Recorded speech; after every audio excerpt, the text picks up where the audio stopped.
So mga karambod, dito na naman tayo ngayon sa ating channel, Pinoy Rambo. Dito mayroon tayong panoorin, matagal na pala tong nagre-react tong China, nakaraan pa. Ngayon ko lang ito nabasa. Huli na kasi ako sa balita, kaya ganon. Ngayon, yung mga hindi pa nakapanood dito, panoorin natin. At subscribe nyo na rin ito. Galing kay Fox News. Ano to, ang pamagat dito ay China urges Trump to abandon missile defense plan. Yun ang sabi ng China rito, China urges Trump to abandon Golden Dome missiles defense plans. Ito, panoorin natin. Rolling out his $175 billion plan for America's Golden Dome missile defense system. I promised the American people that I would build a cutting-edge missile defense shield Golden to Dome protect our homeland from the threat of foreign missile attack. This design for the Golden Dome will integrate with our existing defense capabilities and should be fully operational before the end of my term. Ultimately, this right here, the Golden Dome for America, is game changer. It's a generational investment in the security of America and Americans. Leading aerospace and defense company Lockheed Martin could be a major contributor to this project. Their Chief Operating Officer, Frank St. John, joins me now. Frank, good morning to you. So what are the capabilities that Lockheed has that can help with this? Morning, Carly. As the nation's leading provider of missile defense systems, Lockheed Martin brings fielded proven capabilities in space, airborne, and surface sensing, as well as interceptors to defeat threats and command and control capabilities to integrate all of that together. And this Golden Dome could ultimately block nuclear missiles shot from on the ground and in space as well? Yes, and there are, significant analysis of the existing and growing threat that have created the demand for this system to be fielded now. And so we are bringing those combat-proven capabilities, as well as working with all of industry and all of the technology companies to knit together this capability that will defend against those threats that you mentioned, as well as cruise missiles and intermediate ballistic missiles and other threats as well. Well, it's fascinating, and I'd be remiss if I didn't mention that the robotic arms that are operating behind you and people walking past. So clearly all systems go at Lockheed Martin this morning, and I imagine that this Golden Dome and building it and creating it would be a job creator as well. Mga starships. It is, and the work of deterrence is a 24/7 operation, and you see that in process here. And yes, there's going to be jobs in California, Colorado, Alabama, Arkansas, New Jersey, New York, all over the country. This is going to be a system that's built domestically here in the United States, and we're really proud to take a leading role in bringing President Trump's vision to reality. Okay, so let's talk about how some of our adversaries are feeling about the president's announcement yesterday. Chinese Foreign Ministry put out a statement this morning saying this undermines global strategic balance and stability. China expressed a serious concern over this. We urge the United States to abandon the development and deployment of a global missile defense system as soon as possible. This is a defensive technology, so how do you feel about that and where they're coming from here? Well, what we've seen historically is that the thing that leads to conflict is a lack of deterrence. And so our belief, along with the administration, is that having strong deterrence is the best way to deter conflict. And so we're looking forward to partnering with General Gutlein and the administration to roll this out and make the world safe for peace and prosperity. So the president also said yesterday that Canada wants to be involved in this, but they would have to pay their fair share. And some skeptics say that the immense cost and the actual ability to create something to defend an entire continent isn't realistic. So what would you say to those critics?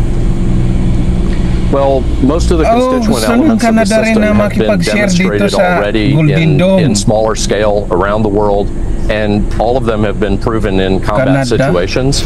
And so this is really a scaling of capability and an integration capability. And the technology that's available today for networking, for edge and cloud computing, for bringing artificial intelligence to bear on the decision making, all of that new technology is what's going to allow us to stitch these capabilities together and produce this system. It's fascinating. And really quickly, final question to you. Do you really think that we can get this up and running within President Trump's second term over the next 3 years?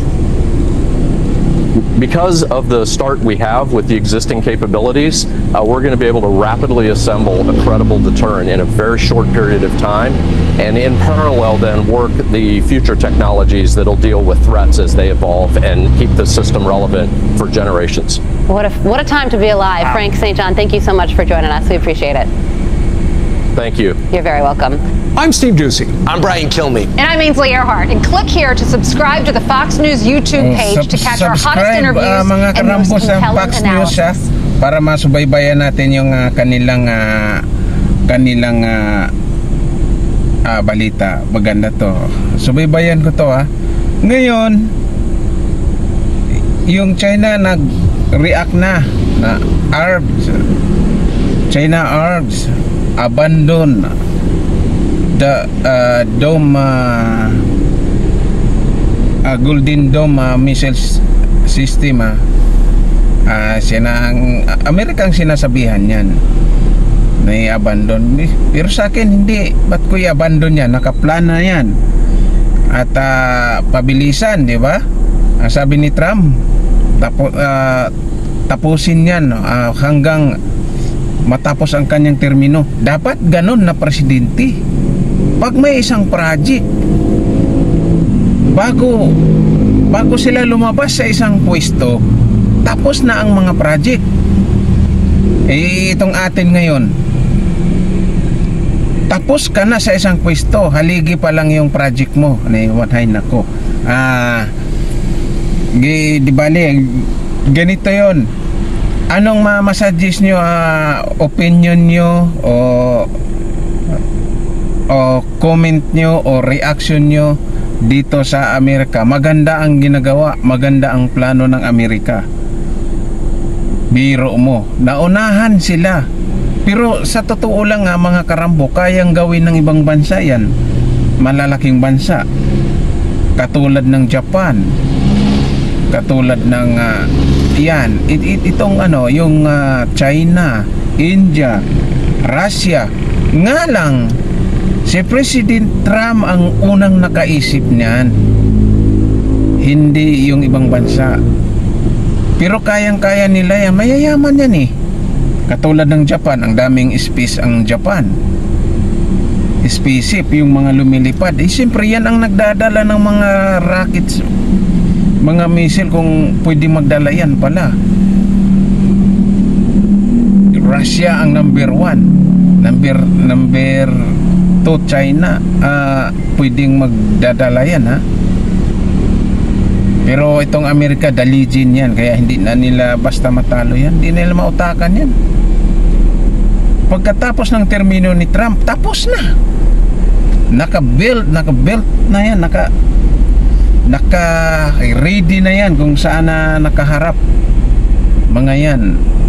Kahit susunod na presidente, kahit magkuyak-kuyak ko na lang yan. Sabihin nun, nandyan na.